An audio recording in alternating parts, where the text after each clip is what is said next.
Well, hi and welcome everybody to another Woman in Safety Live. We're having another live show and I'm here again with my friend Amandeep.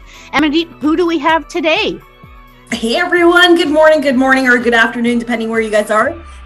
This is Stacey Glanville, really good friend of mine, fellow safety professional. So Stacey has over 9 years experience, mostly in BC, working in the construction industry as a safety professional. She has gained her experience through a variety of construction industries, such as oilfield, residential, and commercial construction. Her positions have ranged from being a medic to a first aid instructor, safety officer, to a field supervisor, and a construction site supervisor. She's currently a safety manager with Banmar. When Stacey isn't busy coordinating health and safety, she can be found on her motorcycle, which I can attest to because we ride together, or on a beach somewhere in Mexico if it isn't riding season. So welcome, everybody. Thank you. Welcome and thank you for joining us, Stacey. This is really great. You know, I wanted to understand a little bit about what was your experience coming into the field as a health and safety professional, and when was that, if you could remind us? So health and safety started I was on a couple of jobs committees, did a little bit of first aid stuff, but my passion for safety really sparked when I got into residential construction. And I was actually hired because the company had gotten in a little bit of trouble with WorkSafe for not having their safety stuff on point. And I came from being a stay-at-home mom. I'd had taken a few years off to have my boys, and it was time to get back to work. And with my first aid experience, I actually approached the builder that built my home because they had a long project and they were still building. And so they brought me on to sort of clean up their mess with safety. But it was a really interesting start because I actually didn't have support for safety. They had to put someone in place because that's what WorkSafe told them to do. And so I started with safety, basically with like an uphill challenge of, you know, how to win over the trades without the support of the employer. And it was quite an experience, and I learned a lot from it. And I would never take it back because I think it molded me. And that's what started my passion with safety. I actually had the opportunity.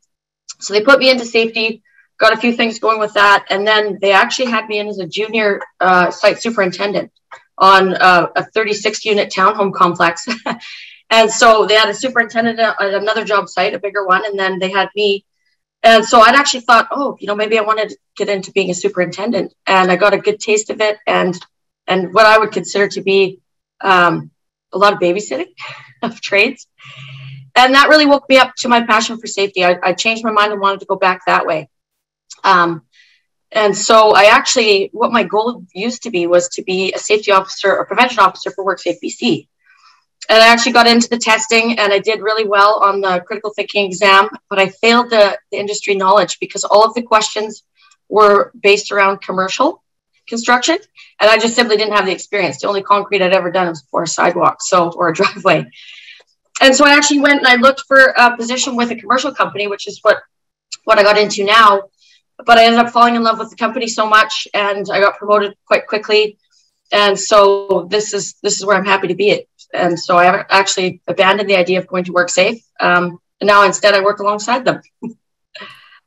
Yeah, I'd like to really kind of drill into, you were discussing that when you started in the residential construction, that it was an uphill with the trades, the gentlemen that worked there. Can you maybe share with our audience a little bit about the challenges and how you overcome them?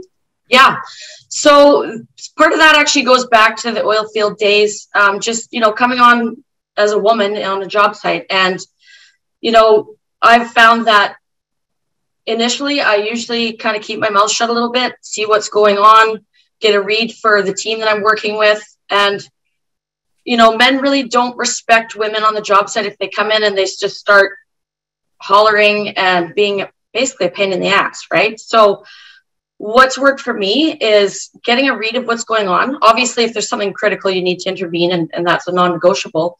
But gaining respect by having the right attitude, working with the guys. There are certain hard lines you have to enforce because obviously you're trying to protect your employer and keep everybody safe to go home at night.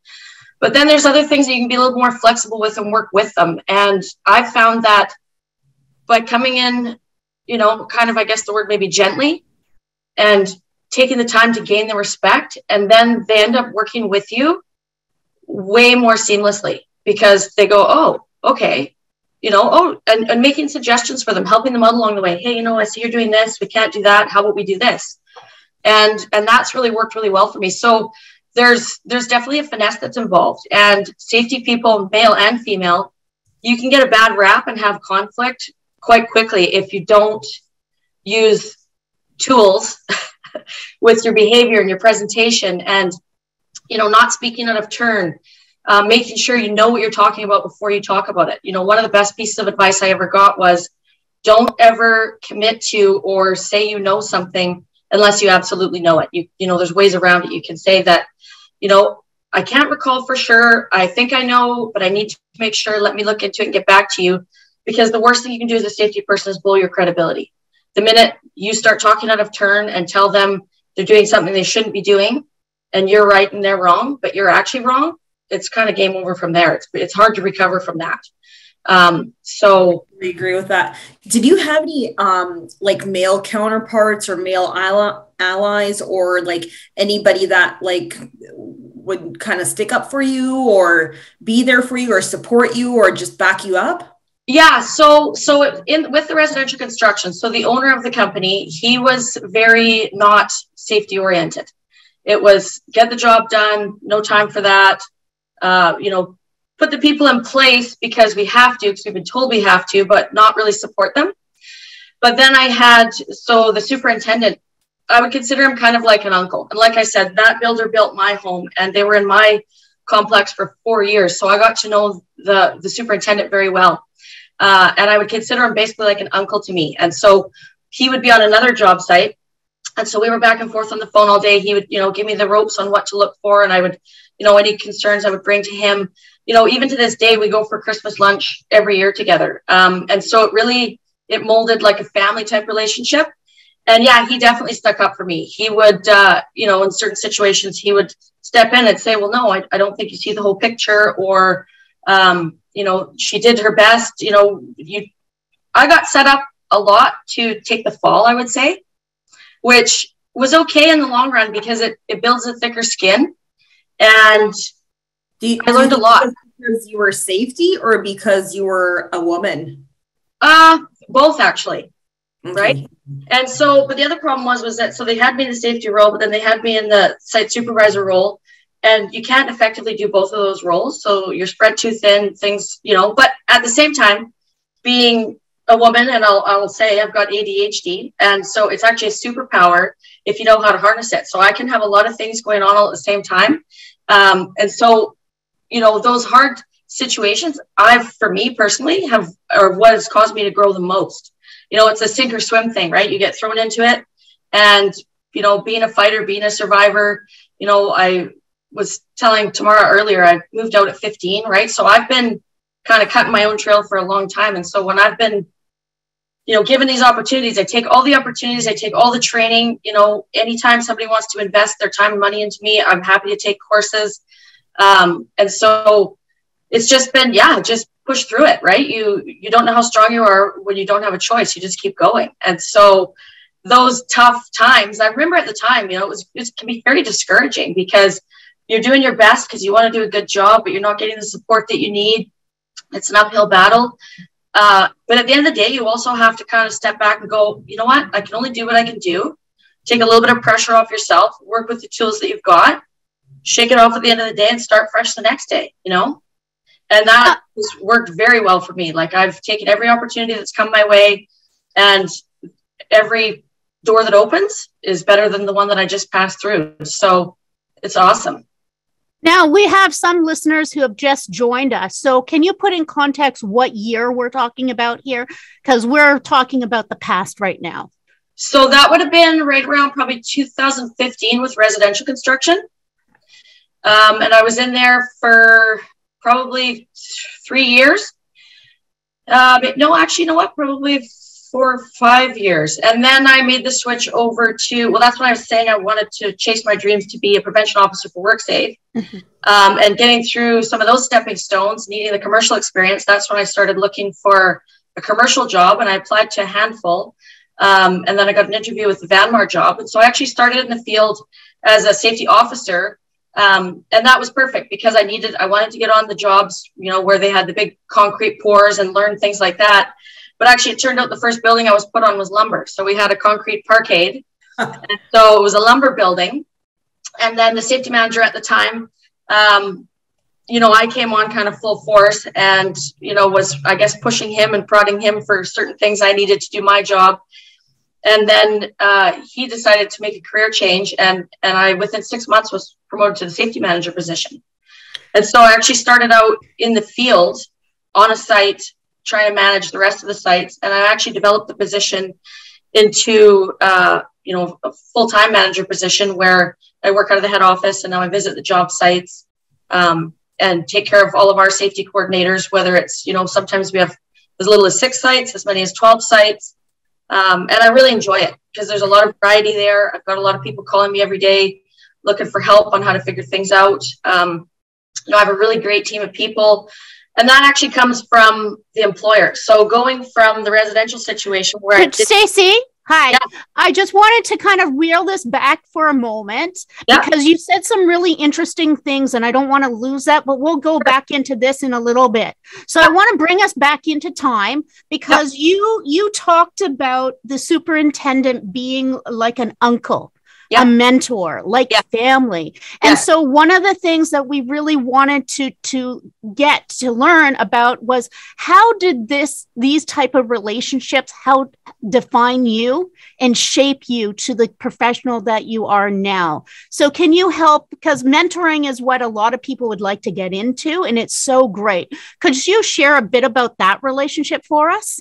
Yeah, so I would say, and get me back on track if I go off track, but so I would say, what that relationship did for me, first of all, it gave me knowledge where I didn't have as much, right? Like I had that support system where I had somebody to bounce things off of that would keep me going in the right direction. So obviously there was trust there.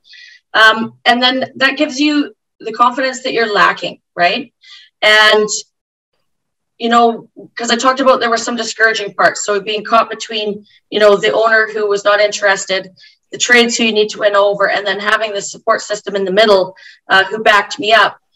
It gives you the energy, I guess you would say, to keep pushing, to keep working hard because somebody believes in you and somebody wants to see you shine and is giving you everything they've got so that you can succeed and do well. So being cared about is so important, I find. You know, we all have to get the job done and we have our quotas and we need to, you know, hit these deadlines, but to be valued is so encouraging and gives you so much more confidence.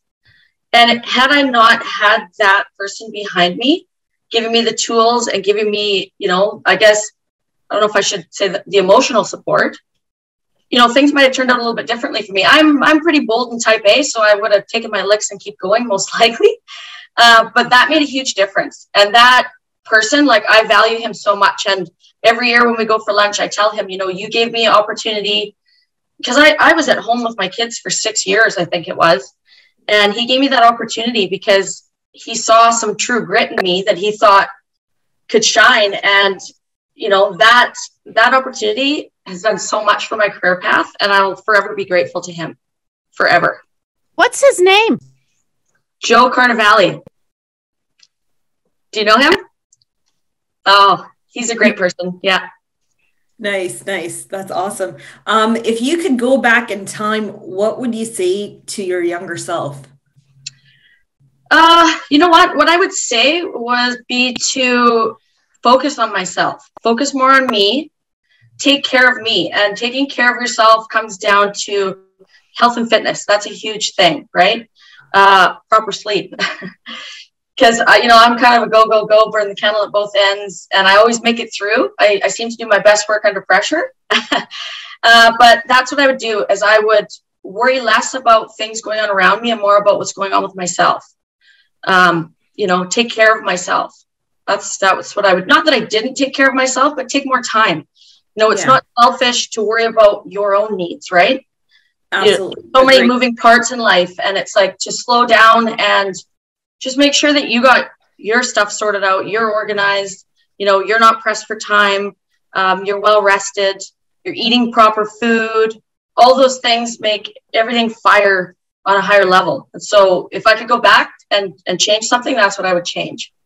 Yeah. Although I'm very happy with where I've come to, so I don't know that I'd change anything. That's so awesome. We have a question from LinkedIn. So Fatima says, hey, Stacey, have you ever been in a situation where your managers didn't believe in you or value you? If so, how did you overcome this and this situational PTSD that can come along with a situation like this? So has there ever been a time where like you didn't have the support of leadership or upper management, or they didn't believe in you? And then how did you overcome this?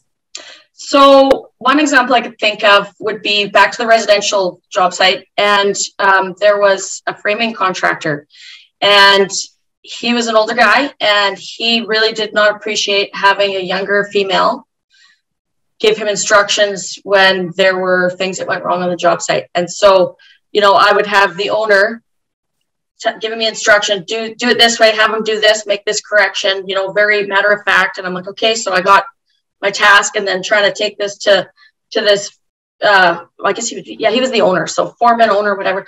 And he ended up actually calling me some pretty nasty names on repeat over and over. He tried to start rumors across the job site. The good part about the rumors was he made them up about everybody. So all the people that he made them up about knew, well, that didn't happen with me. So obviously it didn't help. And it was tough. And so I remember being, I was standing there, and this man we're standing in the sunshine on the driveway, and he's calling me some pretty ugly names that had nothing to do with anything that was actually happening in the situation. I was correcting him because he'd made a mistake. He'd read the plans wrong. Something was built wrong. So obviously it cost him money and time to fix it. And all I'm doing is the messenger, really, because, the owners have said, this is not what we want. This is what needs to happen. And, the owner did not support me. He did not tell this man, you can't speak to her this way. I could have probably taken that and blown it up into something bigger and made it into a battle and brought in WorkSafe or what have you. But I worked through it. I kept my thick skin. I let as much of it bounce off of me as I could, because obviously you can read this person's character. This is a him problem, not a me problem. Yeah. And I basically, I guess what I did was I didn't react probably the way that he wanted me to. And in the long run, I bumped into him down the road in public somewhere, and he actually gave me a hug and apologized and basically owned that he was a total jerk, and that was not the right way to treat me. And I felt really good about that, because that person didn't get me to engage. I didn't react in a bad way to reduce myself or my behavior. I just kind of took it on the chin and kept going. Yeah. It was awful at the time, but that kind of stuff happens, right? And in this industry, you have to have a bit of a thick skin. You have to separate emotions from your professionalism and just keep going. And sometimes people are wrong, and there's no point in fighting it. Just keep going, do your best, try to carry on unscathed, and not let them cause you to react in a way that you won't be proud of later, right? Yeah, absolutely. And unfortunately, what you're sharing is not unusual. I've heard that from a lot of women. I've also gone through that myself. I had an incident where I could foresee a fire occurring in a department, asking management. And one guy, in the middle of trying to talk to him, he'd pretend he'd have a phone call in front of other employees. So he would pick up his phone and go, oh, I have a phone call, I got to go. Well, they had a fire, and then when the regional manager, they all said, well, Tamara should have looked after it. And when he asked me, I had actually emails, etc., addressing this, and said, well, here you go. This is my experience. So, but it's tough.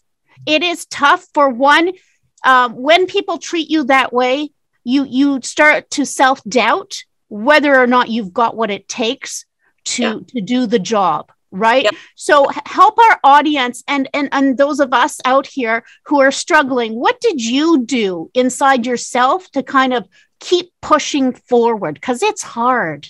That's a great question. Yeah. Yeah, it can be hard. So similar to what I was saying is that to try and separate that, to not take it personally, right? So even though this person is saying bad things to me, bad things about me, trying to take away my credibility and defame my character, I had to step back and not take it personally. Because I knew inside of myself that he's wrong. I know that this isn't right. I knew why he was behaving the way that he was doing. You know, I mean, this is a grown man that's probably 20 years my senior that's acting like a little kid having a fit and using really gross words at the same time, right?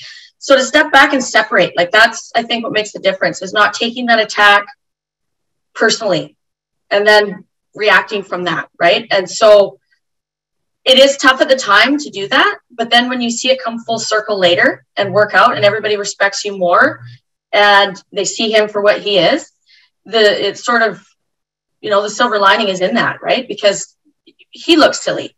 And, you know, if you're a passionate person and you have to be, you know, type A passionate to be in this field, to want to fight through these things, sometimes it can be hard not to knee jerk and give back. Because there's a lot that I could have said back to him that would have been the truth, but I didn't. I let him make himself look silly and inappropriate and irrational. I didn't take it personally. That's the biggest thing, is to not take things personally. I find that, you know, as women, sometimes we can get that way. We're emotional creatures. You know, we're very compassionate. We have a lot of empathy, you know, and we take things to heart a lot. Well, for me, because I work from my, you know, I'm from the heart very much.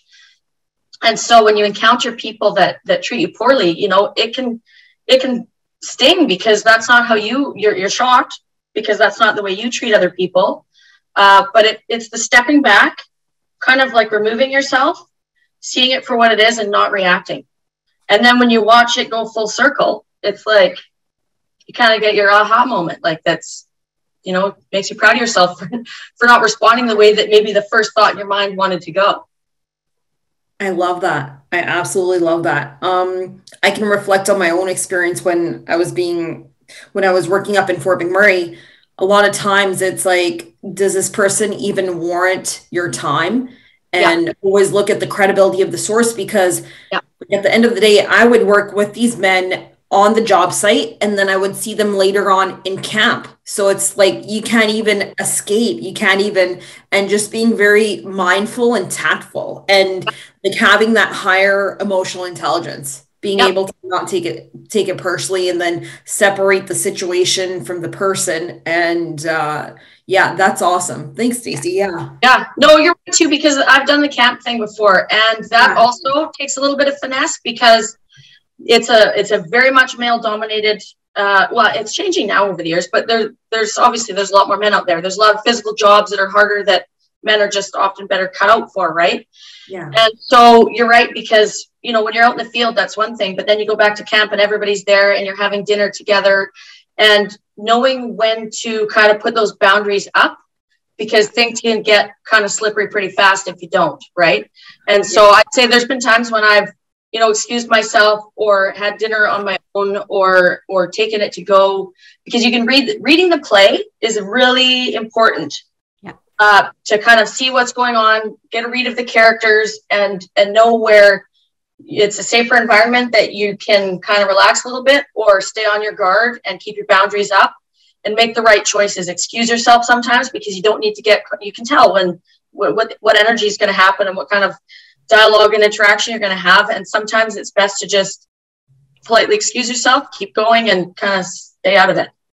No, absolutely. And you have to choose, like you're saying, where are you going to put your energy, right? You only have so much energy that you can put out into the world. And is it going to be a positive place, or is it going to be draining and negative? And it's interesting, because that's how I actually got on to LinkedIn, was because I was in such a toxic situation in my working relationship as a health and safety professional, and I didn't have the supports.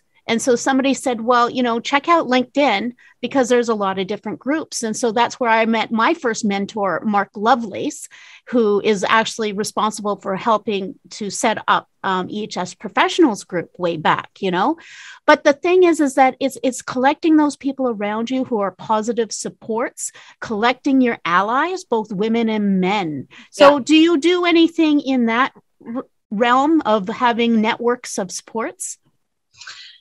You know what? I have friends in industry for sure. Amandeep would be one of them. Absolutely. So you know what? I do have a few friends with WorkSafe BC. And so, sometimes bouncing things off of them can help, picking their brain from their experiences, learning more about their field for things that you might be interested in expanding upon. And then also I'm actually on the other side of that where, right now I've got 6 safety coordinators in the field. And I would say that I put my time and energy into being an ally for them, a support system for them. An encouraging leader that gives them the tools that they need to make the decisions that they need to make, and then the backup so they have the confidence to make those decisions. And that's something, it's super rewarding for me when, one of the people in the field will say to me, thank you so much. You don't, and I'm like, and they say, you don't know how much it means. And I'm like, I do know how much it means because I've had that before. And it pleasures me so much to be able to do that for other people, take the time to make their day better, to give them the tools they need, the confidence they need. And it can be both challenging, honestly, for men and women in safety, because there's people out there that just want to get the job done. They don't want to take the time to do what they need to do that you're asking them to do. I found in the oil field, when there was male medics, they got a really hard time from the male men working on the rigs. That's a girl's job, so safety in general can be difficult no matter what gender you are, because there's pushback. And it really, like I was saying, it takes that personality to take a little bit of time to win respect from everybody that you're working with, so that they have confidence in you, that you're not just there to ruin the day for them, that yes, you have the rules to uphold, and there are some non-negotiables that it just is what it is, or we got to stop until it is what it is. But then also being able to work with them and be flexible in the areas where there is a little bit of flexibility. That can go a million miles by not being super rigid. I mean, Yeah, totally, for sure. That's awesome. Yeah. I guess I want to drill down a little bit different. We've talked about history. We've come to talk about the present a little bit, right? Yeah. But if you were to talk about like how when you started safety and where you are now presently, how is the male allies in the workforce working with you now? Are you getting the same respect that the male health and safety professionals are getting as easily? So what I would say about that, so the decisions I've made to get me to where I am and the choice to join the company that offered me an opportunity, couldn't not be happier. I couldn't be more supported. I couldn't be more respected. The company that I work for is extremely professional. They're very well organized. They're very respectful. I work with a majority of males, both in the office and on the field. And I've never had one, and even from the trades, because our company hires reputable trades and we have a safety culture. We have morals in our company. We have code of conduct where that type of behavior simply is not acceptable, will not be tolerated, will be removed, will be corrected, whatever has to happen, the support is there. I can't say enough about how amazing from where I started to where I am now. And that really comes from the top down from my company. The owner genuinely cares about all of the employees. They take the time and money to hire reputable trades that behave very well on our job sites. And I've never actually had an incident in the over 3 years I've been with this company. I've not been made to feel uncomfortable once by anybody within the company, especially, but also on the job sites. I mean, yeah, you can tell if someone's checking you out or they're kind of trying to chit chat a little bit, but I just keep the lines professional. Don't open those opportunities, cut it off where you need to, keep moving. And the respect is 1000% been there. It's amazing, because you hear horror stories and things, right, about what some people have been through out there, but absolutely not. This has come from the bottom to the top. No, absolutely. And, and one of the things that at least looking back in history and where we are presently today, which is so wonderful, I'm so glad that we're actually coming to this place, is that we have support when we're not in a healthy environment and it is toxic, and we talk to people about it. Before, you would get well, just suck it up. At least you have a job. It's, you're so lucky. Whereas now the conversation is absolutely not.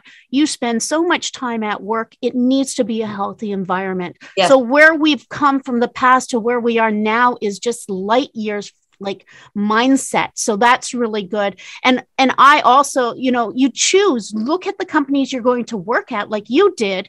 And I made a very solid choice working at Safeopedia, because I'll say it, you can't get better bosses and more awesome people than Jamie Young and Scott Cuthbert. They're not out there. I've got them. They're mine, but,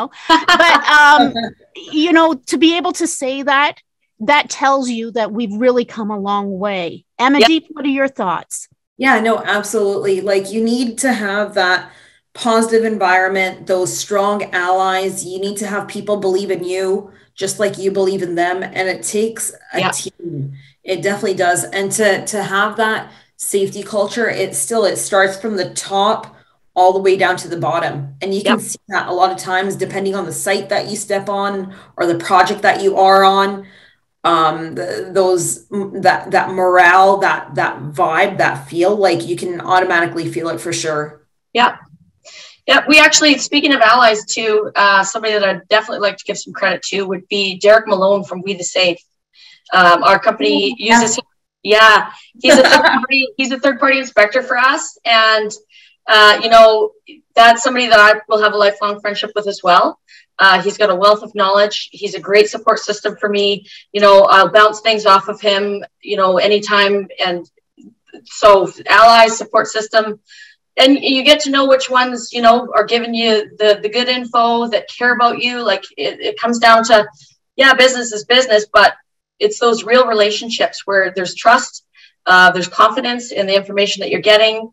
So I would like to give a little shout out to him, because he's been amazing. And I'll continue on with a friendship with him forever.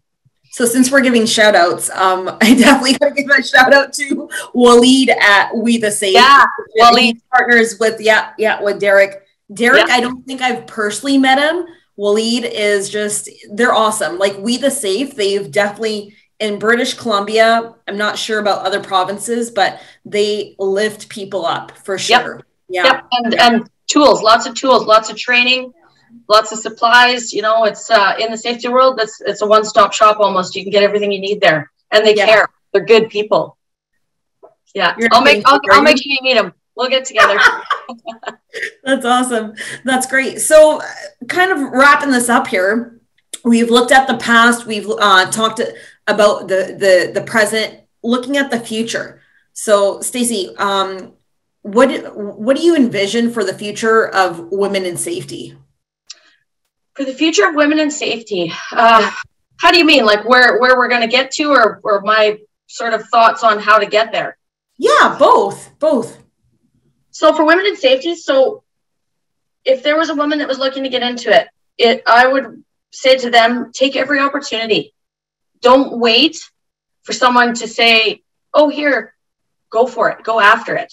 Take the initiative, but also read the play, because you don't want to be pushy and start taking over and bossing people around.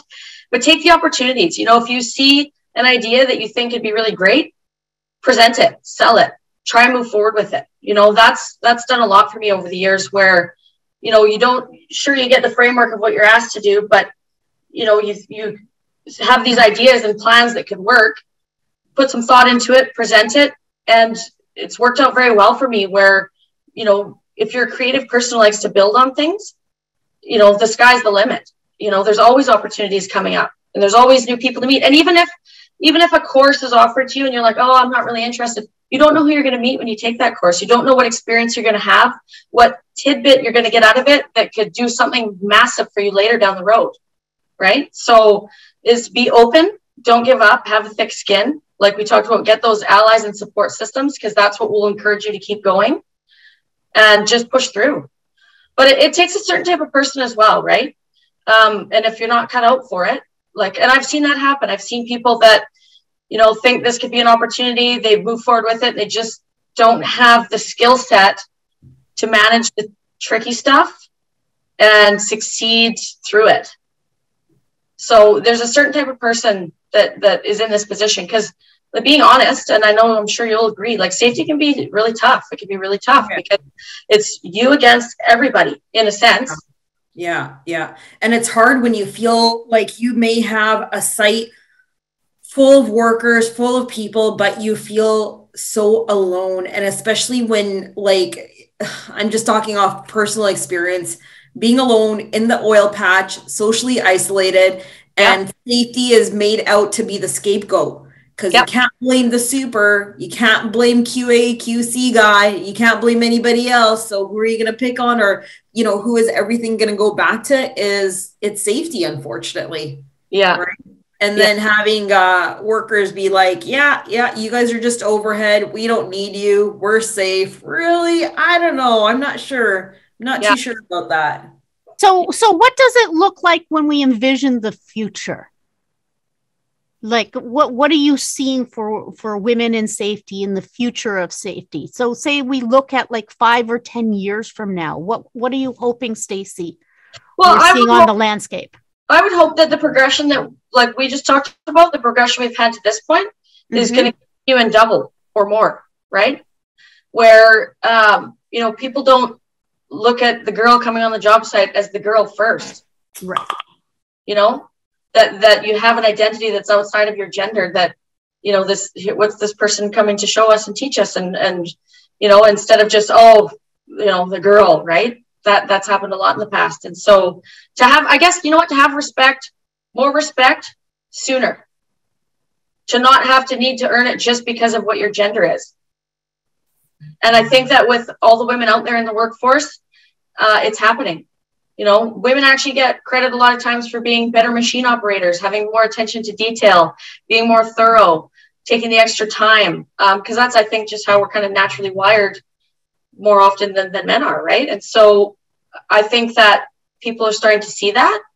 And I hope that in the future that it's seen even more, you know, that people are given a chance without having to start 10 steps behind just because you're a girl.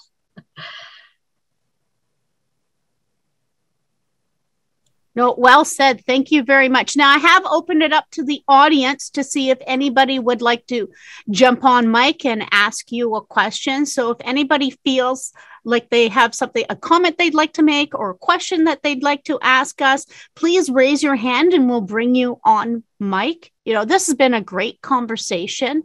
I really love it so far.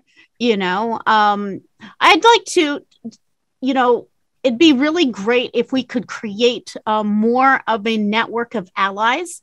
You hear a lot of people going and talking about imposter syndrome, and it's not unusual. You know, I think a lot of people have that self-doubt, and it would be really great to have more mentoring networks out there so that we can help build each other up.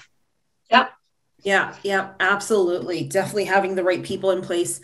I think safety had a question. Actually, I see they had a comment in the chat here. It says, when upper management doesn't buy into safety culture that they hired you for, and your work is compromised by lack of support, how do you effectively do your job so that you feel accomplished? So I know, Stacey, you were talking about your experiences to Vanmar and how they have a good, solid safety culture there. But have you ever had a time or experience where the safety culture was lacking? Yes, absolutely. So what my advice in that type of situation would be, so in the big picture, that's probably not going to be the right company for you. So what I would do is I would protect yourself. Right? We all know about keeping a logbook. If you're asked to not take care of something that you should be taking care of, keep a logbook. Obviously, gross negligence, then you might want to escalate things. But what I would do in that situation is, and I hope this comes out okay, but I would use that opportunity as much as they are using me.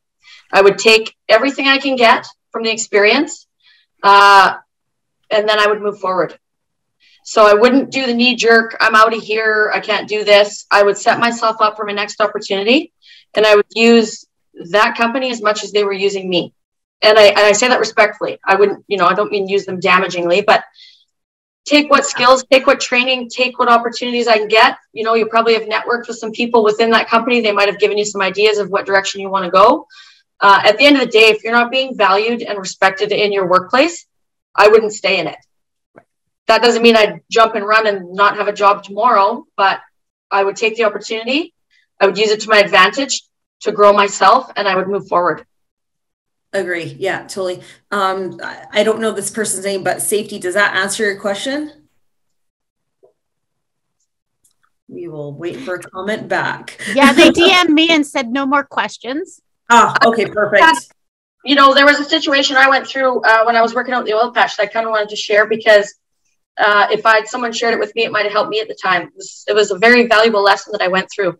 So I was a field supervisor at the time, and I was visiting medics on the rigs, and I visited this woman, and she was very in that industry. You get kind of the tomboys, and everybody's comfortable and joking around, and dropping the F-bombs, and in the man's world. And this woman had told me about her superintendent, and how, I can't remember the total context of it because this is going back quite a ways, but how he made some inappropriate comments towards her. Mm-hmm. Now, she was very kind of chill about it and brushed it off like, he made these comments and about her body or something like that. And then she'd said, but she didn't want to make a big deal about it. And, just if I could keep that confidential. And I took that into my own experience, where that's happened a lot to me over the years in different situations, but I never did report on it because I just managed it myself. I didn't engage, or I worked around it, or removed myself, whatever you have. So anyway, so she told me these things in confidence. And it was just words. There was no touching or anything, crossing those lines. Well, what actually turned out was, I guess, that she was, jealous of my position. And she took that information and went to upper management and said that she had reported something to me that I didn't move forward with, and tried to cause conflict for me in my position because she was upset that I was given the position and not her. We both applied at the same time. Or actually, I was promoted. And so now looking so that experience right there, everything worked out okay because it was very see-through what was going on with it. But I learned at that point, when I have a worker come to me and confide something in me, I let them know pretty early on that depending on what they tell me, I may have to move forward with it, because we kind of can't really keep secrets depending on what it's about. If they're opening up about something that happened with their family because they're having a weak moment, that's one thing that I could be supportive of. But if it's something that's going on the job site and it actually is crossing lines, even if they're just blurry, that often needs to get transferred further. And so that would be my warning to people out there, is that depending on what people tell you, if you're in a management position, it's your obligation sometimes to do something with it, and being transparent about it so that nobody's got hurt feelings or thinks that you've, sold them out or not been. And it's worked out well for me, where I've had, people talk to me about different things. They've had a conflict here or there with somebody, and I'll let them know, this needs to be discussed with upper management. So I just want you to know that in advance. So that tough situation, I learned a lot from. And so I would just want to remind people that transparency is really important. Taking notes of things is very important. And sometimes escalating things is required, whether you want to or not. Absolutely. Absolutely. I recall when I began one of my positions, and I had asked up at corporate to apply for another corporate health and safety job. And our corporate health and safety manager came down, and he was going to do an interview. Well, the interview was him checking out if I'd go to dinner with him. Right. There was absolutely no information about the job or anything like that. And when I made it pretty clear that no, my intent was not to set up a dinner date, my intent was actually career development, that ended my career because he was offended. And then, weird things started to happen about him talking to people and saying things that weren't true. Yep. And And my manager at the time asked me, what would you like me to do about it? Well, I was scared. I was not in the headspace to make a decision that was in the best of intentions for the company, first off, because it's company branding and reputation, right? And secondly, for myself, because I was so scared about what might happen. And so right to your point is that if we're going to management to talk about something, it's typically because we need support and we want help. So then you can discuss with them, here's the different ways that we need to report this, but this is the different ways we can report it.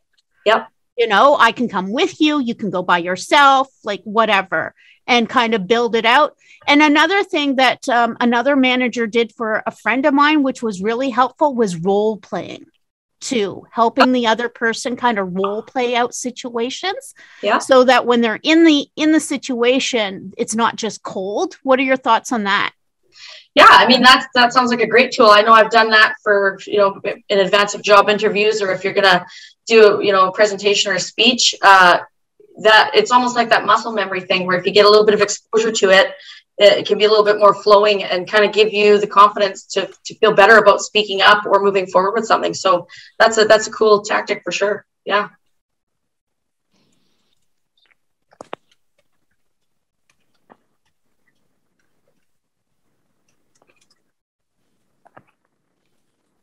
Well, if anybody in the audience wants to come on mic and share a comment or ask a question, this is your time as the listeners to join us if you're in the Zoom room. So please put your hand up and join us. We'd be excited for that. Amandeep, were you going to say something? Yeah, I was going to say the exact same thing. If anybody has any comments, any further questions, experiences you guys want to share, like anything in the realm of women and safety, or just anything in general, really. I have Janice. I have Janice who says that she has a question. Janice, did you want to ask your question or comment? Sure. Am I on? Yes, you are. Hi, Janice. Hi, everybody. Hi, Aman. You know, I've been in construction and safety a long time. And one of my biggest challenges is the maverick of the man that feels like you don't belong, you've never trained enough, you're not smart enough, you're not strong enough, why are you even here? And it takes everything in me to bite my tongue and not spew off to them. I guess I've never really had a filter, diplomatic filter. So I always wonder how other women in safety manage to diplomatically tell the guy basically to, you know, go to hell. Yeah, I was going to say that, but it wasn't allowed. I said it. All good. Yeah, thanks. Because they're tough. They're tough on you. At 40 years of watching this crap and watching women be reduced to nothing. A lot like Stacey, I'm bold. Maybe she's got a better filter than I do, but my filter goes away and I kick in and I become a man. Isn't that weird? No, it totally makes sense. I mean, you know, even reflecting on my own personal experience. So I was brought up with 3 brothers. My dad wasn't your stereotypical cultural man in the sense where he had a difference. He always treated us the same. And so he always like encouraged and empowered. But having said that, I still fought my own battles. I mean, going out into the workforce, being alone, but just having all his teachings and him always telling me, hey, you know what, you need to be confident. And he used to always tell me, hey, you know what, like just always be proud, right? And like rise above that. And so just having that as well. But yeah, sometimes it's hard. Like it's tough being on site or just being out there, and these men with their primitive hierarchical, whatever it is, their thought process, it's so ingrained in them to try and like suppress women.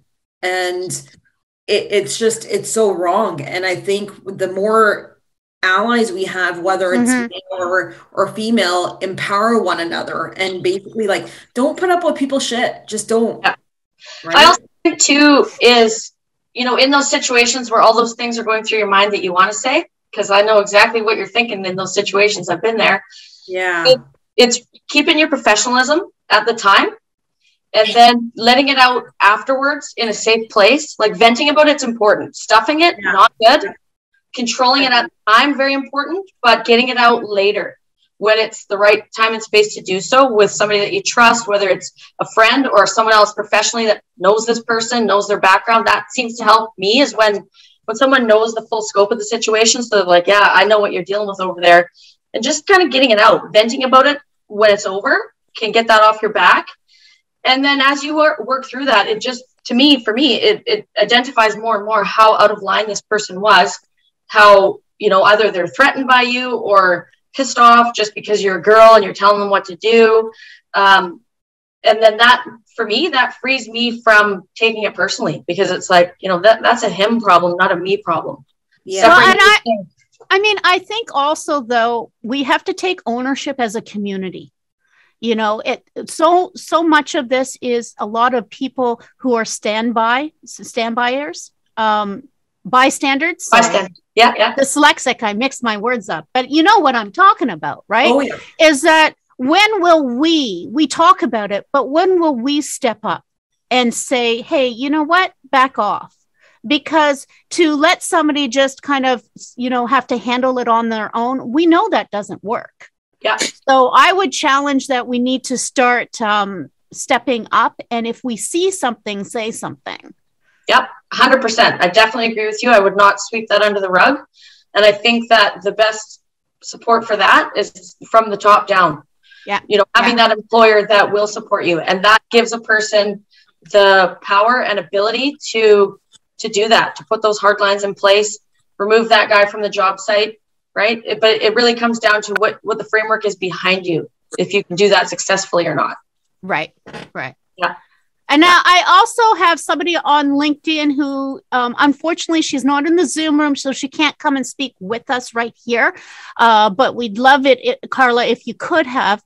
If she wants to know about, you know, the topic of transgenders and how can we start educating and being sensitive to that workforce. Anybody have any thoughts to share on that?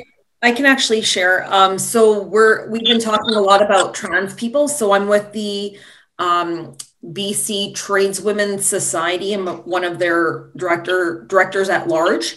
Mm-hmm. And so I want to say that I'm educated and versed in it, but not as much as I can be. But having said that, there's a lot of resources. So BC WIT, BCWITT, so British Columbia Women in Trades, and I don't know what the other T is for, but they have a lot of resources. They have a platform. They have training in place.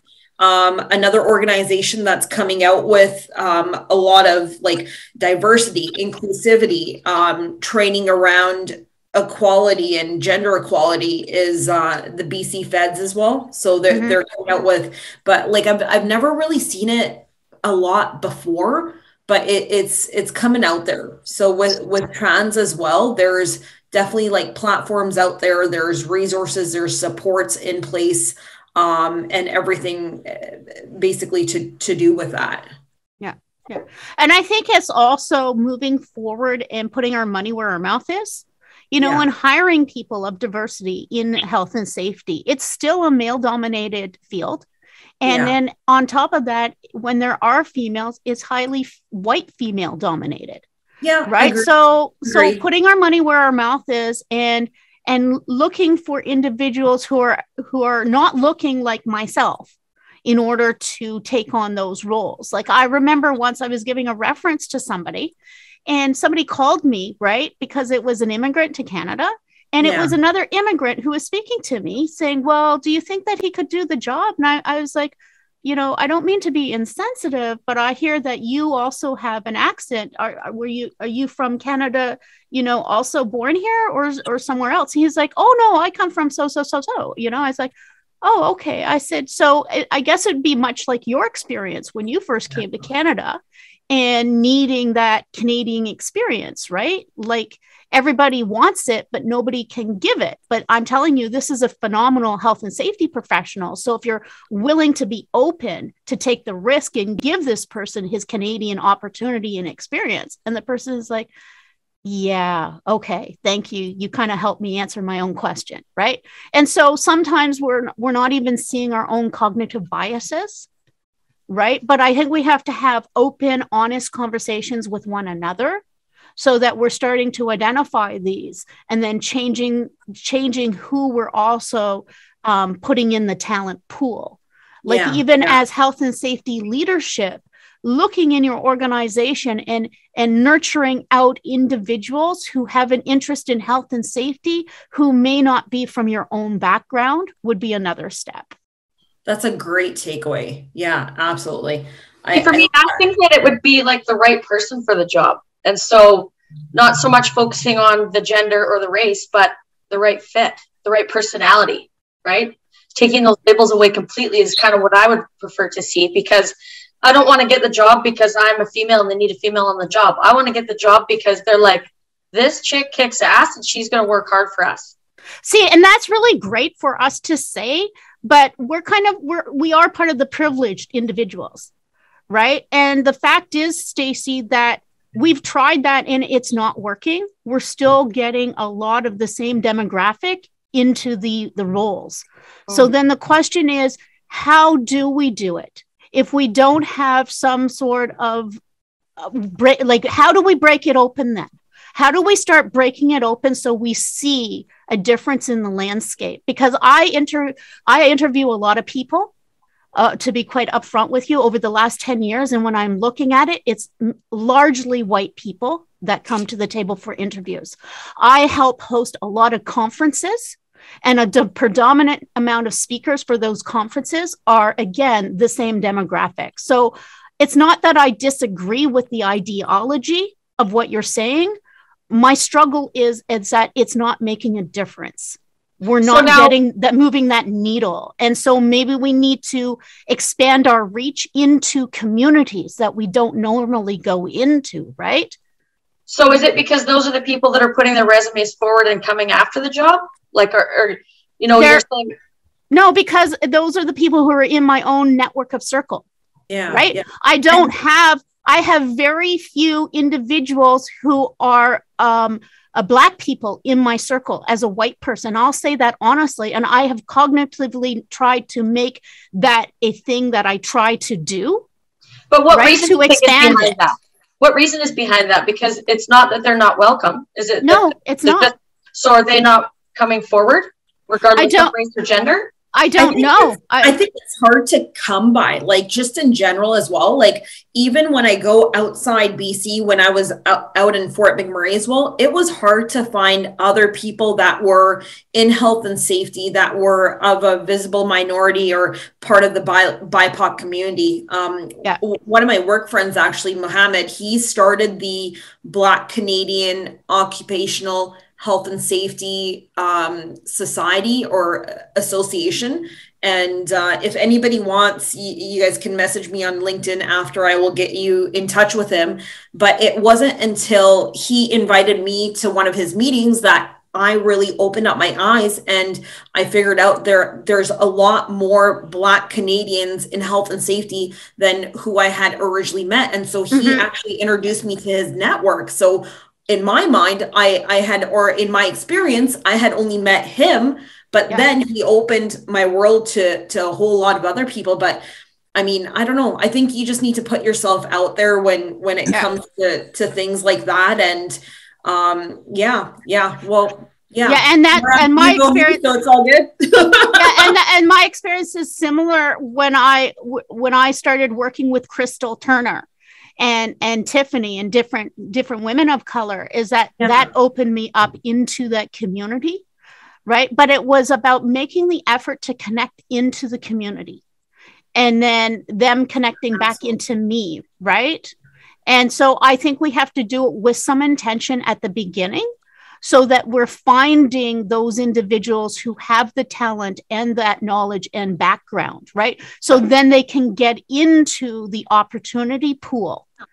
And then once the opportunity pool is filled with people of different backgrounds, then that's a whole different place that we're moved. And for me, that would be the future of health and safety, is that we don't have to have a discussion about this, Stacey, because there's so many different people in there. BIPOC also, like I was talking to one individual at Safety Connect, Bill, and he was really afraid at first about coming out and talking about being a gay man in health and safety because he felt it was not accepted, right? So if people are fearful, that's another barrier, right? Like, who's to say that individuals of different backgrounds may not be fearful of working with other people who are from a Caucasian background? There could be that element too, right? Yeah. And I've seen it on construction sites where like men are, they're almost encouraged to be very like manly and very masculine. And all that time, there may be like a lot of mental health or a lot of things going on in the background that you don't know about, right? So just being mindful of the time. I love this conversation. I love where it's going. We need a part 2 for sure. Stacey, you're coming back for the panel, so that'll be great. Just to wrap it up, Stacey, what is the last thought you'd like to leave the audience with? Oh, last thought. Keep going, keep working, work for what you want. Take the opportunities, take it on the chin, don't give up. Stay focused. That's awesome. Thank you so much. Yeah. Thanks for having me. Thank you so much, Stacey, for joining us on our Women in Safety live show. This is incredible. We have one more episode to do, and then we have everybody come back as a panel, right, Amandeep? Yes. So that'll be great. And I'd like to thank Salis, our customer, for putting this on with us. And Amandeep, you have your own podcast show. So we're going to put that in the episode page so people can get to that. Yes. So this is incredible.